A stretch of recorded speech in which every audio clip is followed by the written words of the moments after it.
আমি গতকাল এগরা থেকে আসছিলাম, একটা স্কুলে 20 থেকে 25টা বেশ স্কুল ছুটি হয়েছে। তার আমাদের যে দেওয়া সাইকেল সুন্দর সারিবদ্ধভাবে সুন্দর লাইন মেরে তারা একদিকে আসছে। অপোজিট দিক থেকে বাইক, মাথায় হেলমেট নেই, শুরু হলো স্টান্টবাজি। হঠাৎ আস্তে আস্তে একটু কার নেওয়া স্পিডের মধ্যে, মানে নিজে তো মরবে, আরো 5 জন বেড়েও যাবে।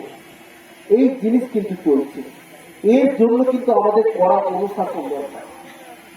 মানে যাদেরকে এইভাবে ধরে আমি এখন এক্সারসাইজকে বলছিলাম, এদেরকে কিন্তু বেঁধে মেরে হাত পা ভেঙে দিতে হবে, যাতে না আমার বেরোতে না পারে। আর যাদের পাবো তাদের ড্রাইভিং লাইসেন্স তো 5,000 করলে পাবে না, ওই বাইক থেকে সিল করা হবে।